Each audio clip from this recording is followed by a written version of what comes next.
Bonjour à tous, je suis ravie de vous retrouver. Soyez les bienvenus dans l'après-midi info. Nous sommes ensemble pendant 2 heures. Voici le programme qui vous attend en ce lundi après-midi. Avec cette question tout d'abord, mais que va donc pouvoir obtenir Emmanuel Macron qui vient d'arriver tout juste à la Maison-Blanche aujourd'hui?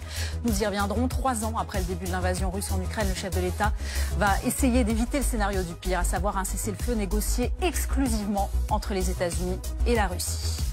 Le nouveau coup de filet dans l'affaire Mohamed Amra. 2 jours après l'interpellation du narcotrafiquant en Roumanie, on parle de 14 nouvelles gardes à vue.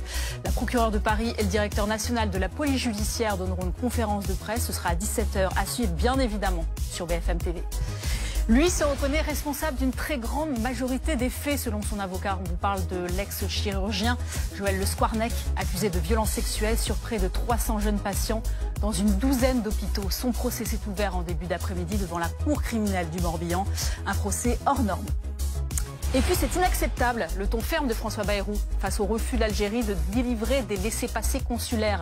L'attentat de Mulhouse, c'est vrai, a ravivé les tensions entre la France et l'Algérie sur la question des expulsions d'Algériens en situation irrégulière. Bien évidemment, là aussi, ce sera au programme de l'après-midi info. C'est donc la rencontre internationale du jour. 3 jours après le début de l'invasion russe en Ukraine, Emmanuel Macron est à Washington. Bonjour Benoît Ballet, merci d'être avec nous, correspondant BFM TV sur place. Le chef de l'État va tenter de sauver l'Ukraine, mais aussi et surtout plaider la cause européenne. Ce sera loin d'être facile ça, Benoît. Oui, effectivement, Emmanuel Macron qui est arrivé il y a un tout petit peu plus d'1 heure à la Maison-Blanche.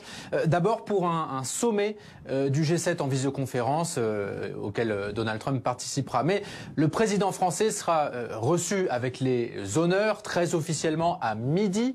Heure locale, 18 h en France, à la Maison-Blanche, en bonne et due forme, par Donald Trump. Les 2 hommes feront quelques remarques devant les caméras, dans le bureau ovale, avant d'entrer dans le vif du sujet, dans l'intimité cette fois-ci. À la fin de cette discussion, les présidents français et américains devraient déjeuner ensemble, puis donner une conférence de presse. Emmanuel Macron repartira ce soir des États-Unis. Le président français qui va effectivement présenter des propositions d'action à Donald Trump pour conjurer la menace russe en Europe et garantir une paix durable en Ukraine. C'est ce que Emmanuel Macron a expliqué aux journalistes qui l'accompagnaient dans l'avion en direction de Washington hier soir. Et pour cela, le président français va essayer de persuader le locataire de la Maison-Blanche que la Russie constitue une menace existentielle, que Vladimir Poutine ne respectera pas forcément un cessez-le-feu et que ce cessez-le-feu devra être vérifiable.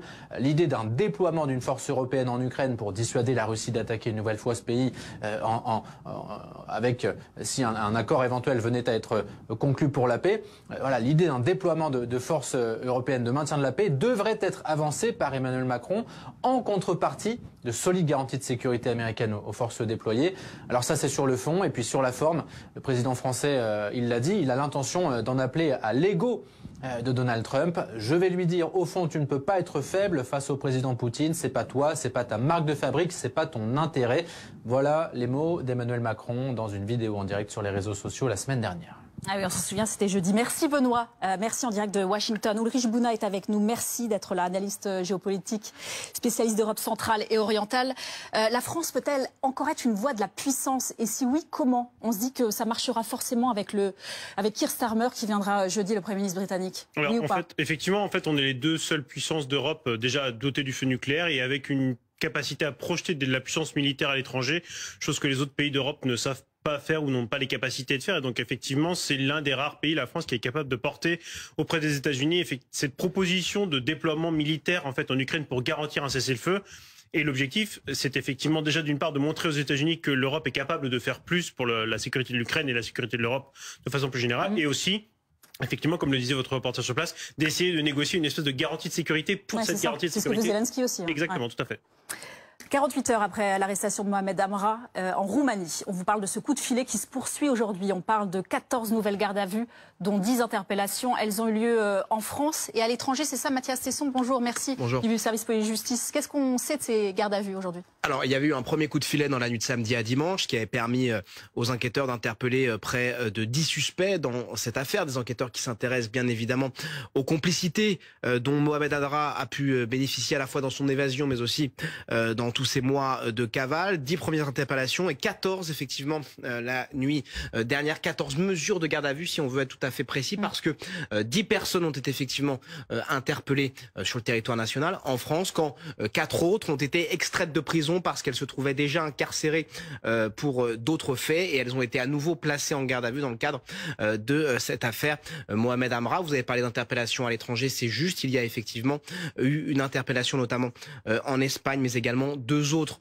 du côté du Maroc. Ces personnes seront prochainement remises à la France, tout comme Mohamed Amra, qui a accepté lui aussi d'être remis prochainement aux autorités françaises. Cela peut intervenir d'ici une trentaine de jours. En ce qui concerne l'enquête, on pourrait en savoir davantage tout à l'heure à partir de 17h à l'occasion de cette conférence de presse que donnera la procureure de Paris, Laure Beclos. Et qui sera à suivre bien évidemment, Mathias Hesson, merci, sur BFM TV. On part tout de même à Bucarest, retrouver notre envoyé spécial Chloé Giraud. Bonjour Chloé. Les enquêteurs, c'est vrai, on l'a dit, essayent d'y voir plus clair sur les aides dont a pu bénéficier Mohamed Amra, mais aussi sur son emploi du temps, ces fameux 9 mois de cavale. Est-ce qu'on a des premiers indices quant à ces agissements non loin de Bucarest, Chloé ?